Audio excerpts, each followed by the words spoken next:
Dust Hollow, where the red dust clings like a curse, had never seen a stranger like her. The girl stepped into town, the cloth bag on her shoulder swaying gently, as if something inside were alive. The townsfolk whispered about an ancient promise, yet none dared to ask her, except for a man standing silent by the dry well, his gaze seeming to pierce through her, into a past they both wished to bury.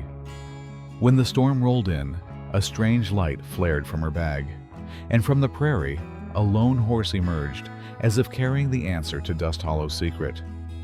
Morning in Dust Hollow still lay under a thin veil of mist. The sun had yet to spill over the eastern hills, but its light had already brushed silver streaks across the rusted tin roofs lining the main street. A freight wagon from the south rattled into town, its wheels grinding over the dry gravel with a sound like blades being sharpened. Clara Mayfield sat on the back bench, clutching an old cloth bag tightly to her chest. Inside were only a few threadbare sets of clothes, a yellowed family photograph with frayed edges, and several notebooks filled with tiny, crowded handwriting. Each time the wagon jolted over a pothole, she felt as though everything she still possessed might spill away. No one on the wagon asked where she came from. No one asked where she would go next. In land this parched, people had learned not to dig into each other's business. She kept silent, eyes fixed on the outside world, where each wheel's turn raised a column of dust that scattered into the wind. When the wagon stopped at the crossroads in front of the blacksmith shop, Clara stepped down, moving slowly, as if afraid the ground might vanish beneath her feet. She stood by the roadside for a moment, fingers tightening on the strap of her bag, breathing in the scent of hot iron and glowing coals from the forge, mingled with the smell of fresh-baked bread drifting from across the street. The town wasn't large. Just one main street, a few narrow alleys leading to the warehouse district, and a dirt road stretching out toward the fields. The attic room behind the dressmaker's shop was where the owner had agreed to let her stay. The ceiling was low, the window small, letting in only enough light during the early morning hours. From there, each day, Clara would descend the creaking wooden stairs, cross the main street, and head toward the provision store, her new place of work. But a habit soon took shape. Before turning into the store's side entrance, her eyes always drifted toward the far horizon, where the hills opened into a wide valley. There, a wooden fence ran as far as sight could reach. Inside lay summer-yellowed grassland, horses roaming free, and a lone wooden house standing on a high knoll. Someone had told her it was the ranch of Eli Cartwright, a man who lived almost entirely apart from the town, appearing only when he needed to buy something essential. Clara knew nothing more beyond his name. This town was not a place she had come to for opportunity. It was merely somewhere to stop, to hide. She wasn't looking for love. She wasn't seeking revenge.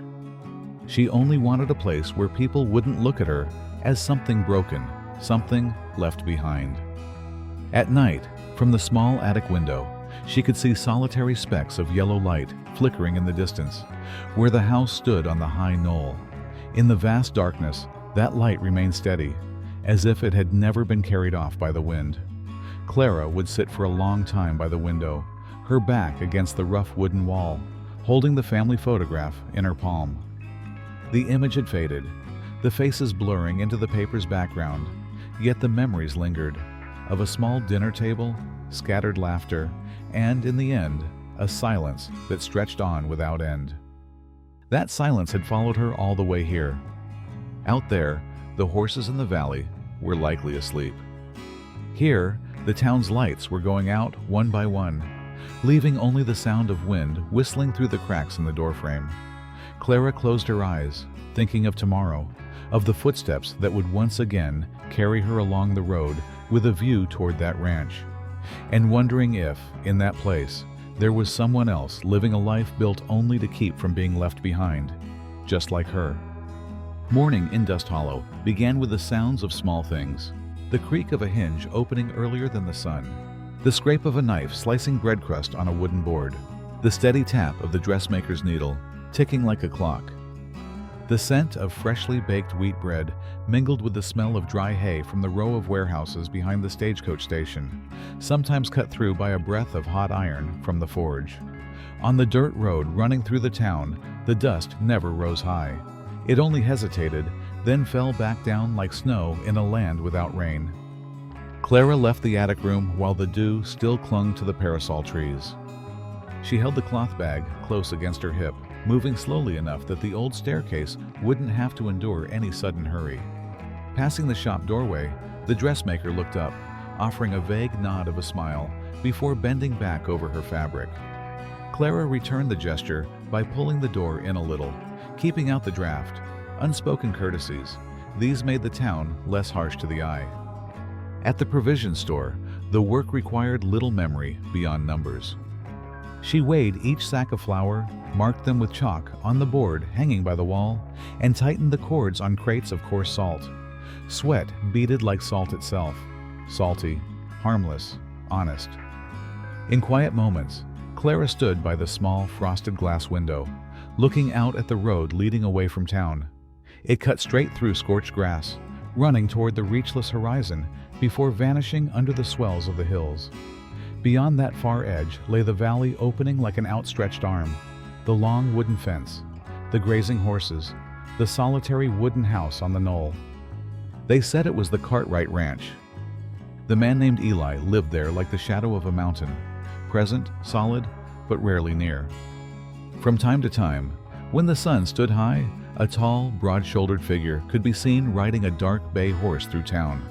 He would tie the reins to a post, step into the general store, buy salt, lead bullets, a few coils of rope, rarely saying more than 3 sentences. When he came back out, he would glance across the row of buildings, not searching for anyone, but as if making sure everything was still where it belonged. Clara met him the way this town always seemed to arrange such things, by the passing of a shadow. When Eli stood waiting for sugar to be weighed, she walked by with a box of nails in her hands. When he stepped out of the store, she was bent over marking numbers on a flour sack. Their eyes met for the briefest beat, long enough to catch the sunlight caught on the brim of his wide hat, long enough to see the gold-dusted smudges on his shirt sleeve, then parted again, like 2 parallel streams unwilling to stir each other's surface. On the ranch, Eli's days were measured in small things too. At dawn, he poured coffee into a tin mug and leaned in the doorway, watching the kitchen steam dissolve into the cold air. At noon, he walked the length of the southern fence, replacing broken boards with new planks, hammering with a slow rhythm, each stroke heavy, restrained. As evening settled, he checked the water troughs, brushed down the old horse with its bones beginning to show, speaking to it in phrases that asked for no reply. By night, the porch light glowed just enough to draw insects in, only for them to fall away like thoughts that had no place to linger. In town, Clara too learned to fold her days into neat compartments. She brought her lunch, a thick slice of bread, a bit of dried meat, a wild apple, and ate behind the warehouse, where the cool wall eased the ache in her back. There, she could hear much without needing to look: the wing beats of crows over the roof, the crunch of wagon wheels over loose stone, the rasp of coarse fabric against her skin as she retied her sleeve. Sometimes she would take out the old photograph, lay it across her knees, and look only at the frayed paper edges, never quite brave enough to look at the faces within. In the late afternoon, when the sun swept a thin band of fire across the rooftops, Clara finally left the warehouse. By then, the street was quiet, the dust light, the wind carrying the warm scent of grass. She walked slowly past the saloon steps, where someone had just set a glass down a little too firmly. She didn't stop. She avoided places where the sounds ran high, avoided hands too easily offered. At the turn toward the back row of buildings, Clara paused for a moment, glancing toward the hills. The fence in the valley gleamed gold in the day's last light, like a strand of metal wire drawn taut across the earth's spine. Once, as she was sliding the bolt on the warehouse door, a sudden gust tore through, sending the ledger papers skittering from the desk. Clara stooped to gather them one by one, closing them in the practiced motion she knew well. A shadow fell across the doorway. She looked up just enough to see worn leather gloves, the loosened loop of reins around a wrist, and the barest nod. No words, only a moment when they both held the same page that had almost flown away. Then the shadow drew back, as the sun itself slipped behind the eaves. The paper stayed in Clara's hand longer than it needed to.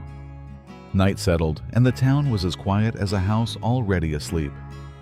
Clara climbed to the attic, lit the small oil lamp, and set it on the wooden chest that served as her table. The flame trembled, breathing with the draft seeping in through the window frame. From there, her gaze went again to the distance, to the solitary light standing on the knoll. The porch lamp of the Cartwright Ranch. Some nights it went dark early, other nights it burned with patient steadiness until late. Clara didn't know the meaning of that rhythm, but she had grown used to measuring time by it, as if by the heartbeat of something that did not belong to her. Loneliness has its own scent, the damp sweat of old wood, the sharp fiber of newly knotted rope, the faint ash left cold in a glazed cup. One day, while rinsing a tin mug under the outdoor spigot, Clara noticed her hands trembling, not from the cold. She set the mug down, letting the water run over the metal rim, watching until the final drop ceased to fall. Somewhere behind her, a horse gave a low huff, not from the town. The sound came from the far-off valley. Distance stretched it into a thread so thin she feared it might tear at the touch. Dust Hollow did not speak much. It kept people by small habits, gentle and enduring, as twine spun from coarse flax. Clara held to those habits, living each day without the need for markers or deadlines. Elsewhere, fear might have taken the shape of sound. Here, it lay still within the silence, waiting to be called by a glance. One afternoon, clouds from the west gathered like wool pressed together, the light drawing back from the street, leaving only strips of deepening gray. Clara stood at the warehouse door, hand on the wooden latch, and found herself thinking she should go home earlier than usual. But before closing up, she looked once more toward the far fields. The light on the knoll had not yet come on. The horses were surely still out in the pasture. She drew in a long breath, filling her lungs with the scent of earth just before rain. For a moment, it felt as if someone, somewhere, was also standing still, looking toward the town, quietly waiting for something that had yet to be named. Then she closed the door. The wind slipped through the cracks in the boards, speaking the rest of the words neither side of the land had yet said. Clara sat at the small wooden table in the provision store, light filtering through a dust-fogged square window. Outside, the wind moved through the dry grass, making a soft, restless sound like a far-off sea, the kind she had left behind long ago. Sacks of flour were stacked in tall columns, the scent of wheat mingling with hemp rope and weathered wood. In that stillness, she would sometimes hear a heavy, uneven breath, not from anyone here, but from memories carved so deep that even darkness could not cover them. On her left thigh, beneath the fabric of her skirt, the scar in the shape of a mark lay quiet, like a burn that had never fully cooled. It was not merely an injury, it was a stamped claim, proof that someone had once treated her like a possession, pressing the brand into her skin with certainty. She didn't need anyone to remind her. She remembered through the tightening of her shoulders whenever someone came too close, through the instinctive lean away when she had to slip past a crowd. At midday, when the men in the store laughed loudly in a far corner, Clara would rise and pretend to rearrange the crates of nails. Her hand always stayed on the fabric at her hip, as if letting go might give the wind permission to turn everything inside out. No one in town touched her, and she gave no one the chance to try. Eli, on the few times he came down into town, had noticed this. It wasn't the stare of someone prying, but the gaze of one who knew how to recognize the habit of avoidance. He didn't come closer, didn't speak. He only paused for the briefest moment, then went on his way, as if distance were something worth preserving. Once at high noon, Clara crossed the saloon porch on her way to the other side of the street. At that moment, Eli stepped out of the general store. They glanced at each other, his gaze neither searching nor avoiding. It simply stayed there, steady, like an old plank of wood that had weathered years of wind. Clara lowered her head in the faintest greeting, then quickened her pace, hearing the sound of his boots striking the ground fade behind her. On the long afternoons, sunlight angled like a thin blade through the slats of the shuttered windows, casting narrow bands of light across the work table. Clara would sit in her familiar corner, a pencil resting between her fingers, unmoving. She let the light crawl slowly across her skin, as if testing whether it could erase the dense layers of memory she carried. She knew there were good people in this town, but even kindness was not something she could easily trust. To trust someone meant allowing them to cross a boundary, and that boundary, for her, had become a barbed wire fence, built from the years of being left behind. In the evening, back in the attic room, Clara took off her worn leather shoes and set them by the window. Outside, the town lights had come on, and far away, the light on the knoll had just been lit as well. She leaned on her elbows, looking out at the wide darkness between herself and that place. The distance was measured not only in miles, but in the number of days she had yet to let anyone step into the silence she kept. And then, as always, she put out her lamp early, lay on her side, her hand still resting on the fabric at her hip, a habit that slept alongside her vigilance. In the dark, there was nothing but the sound of her own heartbeat, reminding her she was still here, still whole, and still closed tight, like a door that would never open. That afternoon, the season seemed to shift, like a hand pressing a shadow of clouds over the whole valley. From the west, black clouds rolled in, layer upon layer, heavy as if ready to break open. The wind began to whistle through the fence slats, carrying the smell of damp earth and the clatter of stable doors not yet latched. Clara was late returning. The horse she had borrowed from the provision store was unfamiliar with the roads outside town, its hooves striking loose stones with a metallic clink. When the first crack of thunder broke in the distance, the animal startled, tossing its head and jerking hard. Clara tried to steady the reins, but the next gust carried the thick scent of rain, and the horse panicked. There was only time to hear the saddle bang against her ribs before she felt herself thrown, rolling down the grassy embankment. Cold, wet earth soaked through her shoulder.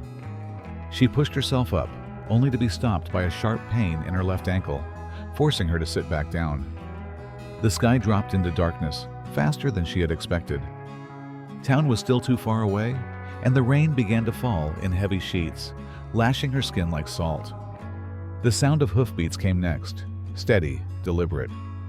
A tall figure emerged through the curtain of rain, a dark, long coat fitting close to a solid frame. Eli Cartwright reined in at the edge of the bank, his gaze moving quietly from her face to the angle of her injured ankle. He didn't ask, "What happened?" He didn't look surprised. He simply leaned down, extending a hand, not touching, while holding the reins toward her, a silent invitation. Clara placed her hand on the saddle, struggling to climb up, and Eli kept the horse still with a low, even voice. The smell of leather, the scent of rain, and the animal's warmth mingled together, closing the space between them without breaking it. They reached the ranch after night had fully fallen.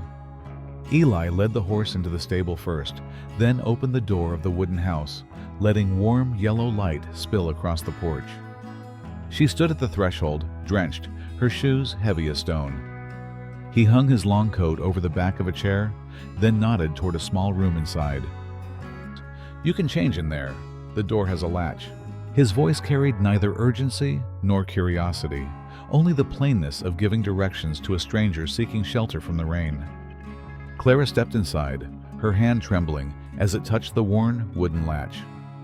The sound of it sliding into place was soft, yet in her mind it echoed like the turning of a key. In the small room, warmth from the hearth outside seeped through the doorframe. Clara changed into a dry dress hanging on the peg, perhaps once belonging to someone else, still carrying the scent of soap and cedarwood. When she caught her reflection in the half-height mirror, her eyes still held their guarded watchfulness. But beneath it all, for the first time, There was not fear, but a light, unclaimed space, like soil softened by rain, just enough to take a seed. Outside, Eli sat at the wooden table, silently pouring coffee. He didn't glance toward the door, didn't ask if she was all right. He simply let the quiet remain in its own shape. And in that leaving it be, Clara understood, not everyone wished to cross the fence she had built. Some would simply stand outside it, and in doing so, make her feel safer than any promise could. The fever came on the second night, seeping upward from her feet to her forehead like a slow rising tide.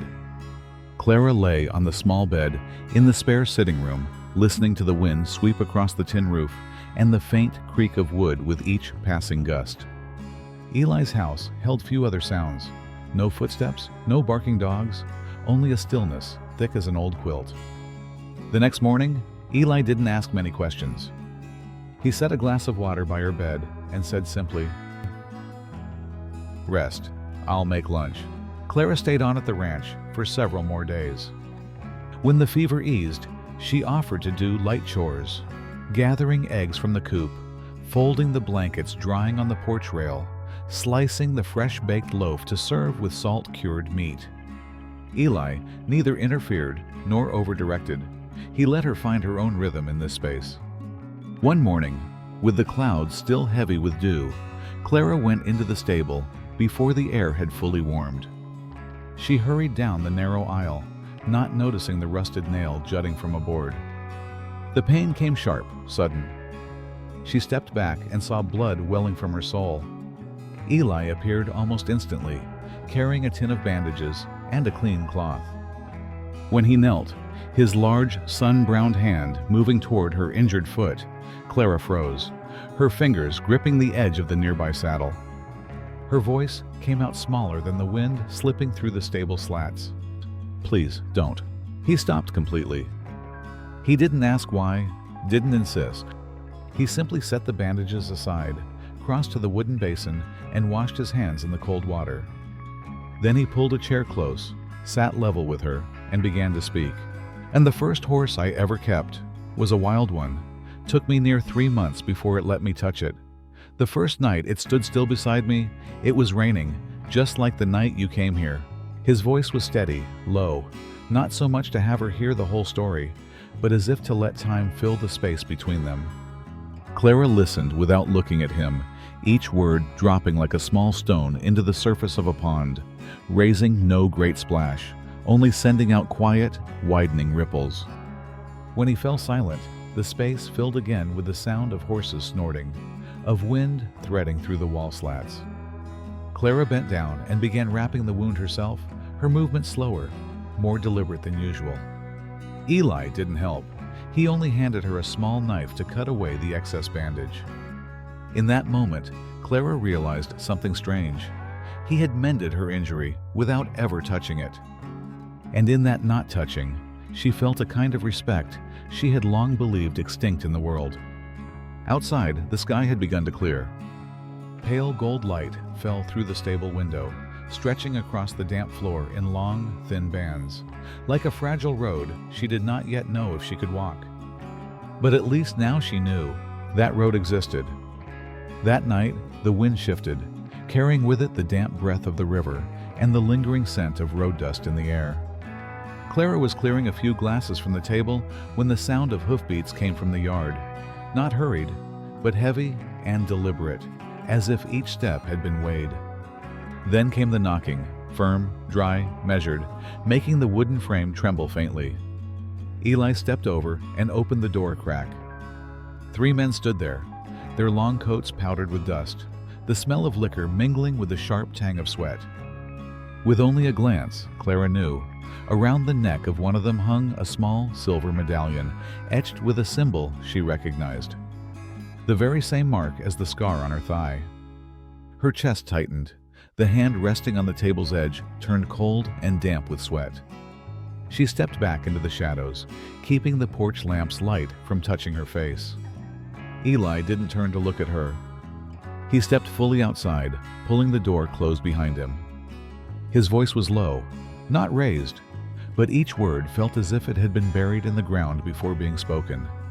No one here belongs to you. Now turn your horses around. No guns drawn, no shouting. Only a silence deep enough to make the faint creak of saddle leather and the shifting of stirrups sound sharp in the air. One of them drew in a breath, as if to speak, but swallowed it instead. Heavy footsteps retreated from the porch. Then the sound of horses turning away, each hoofbeat fading into the wind. Eli remained outside for a moment longer, his figure tall and steady, like a post bracing the edge of the porch. Inside, Clara didn't move. She listened to each sound, to the pauses between steps, and knew, this time, no one would hand her over. When Eli came back in, he simply hung his wide-brimmed hat on the wooden peg and walked toward the kitchen. No questions, no words of reassurance. Only the unbroken rhythm of daily life, as if what had just happened was part of the wind and dust, something that could come and go, but would not shake the foundation of this house. Clara stood still, realizing her hand was no longer clenched. A strand of hair, damp with sweat, clung to her cheek. She brushed it aside and drew a slow breath. Outside, the night returned to the sound of wind threading through the fence, and in that quiet, she felt herself placed in a space no one had the right to take away. Dawn came without fanfare, just a thin line of light slipping over the hilltop and spilling down into the valley. Morning dew clung to the grass, each droplet on the wooden fence glinting like metal under the first sun. Clara rose early. She stoked the coals in the kitchen stove, listening to the wood pop and crackle, then measured coffee grounds into the pot. The scent of brewing coffee spread through the house, mingling with the smell of dry timber and the faint sweetness of fresh milk in the pail by the porch. Eli stepped in from the yard, his boots still carrying a trace of damp dust. He pulled out a chair and sat. Clara set a cup of coffee before him, her hand still faintly scarred from the day she'd stumbled. He looked up, his gaze meeting hers, and for the first time, her eyes no longer held the thick wall of defense they once had. "Where will you go when you're well again?" he asked, his voice low and unhurried, as if it didn't require an immediate answer. Clara lifted the cup, took a sip. The heat warmed her lips, and in that warmth, the faintest smile passed across her face. "I don't know, but I know I won't be running anymore." Outside, the free-roaming horses began to run in wide circles across the valley, their hooves striking the dry earth in a steady rhythm, echoing like an old song. The sun had climbed higher, brushing warm, golden patches over the hillsides, stretching the fence's shadow all the way to where sight could no longer reach. They sat on the porch, each with their own cup of coffee, saying nothing more. The wind whispered through the porch posts. The horses called out across the open space, and together it all became a quiet kind of music. And there, beneath a blue sky that reached all the way to the horizon, in a silence that needed no explanation, they seemed to have found a place to stay, though neither of them spoke it aloud.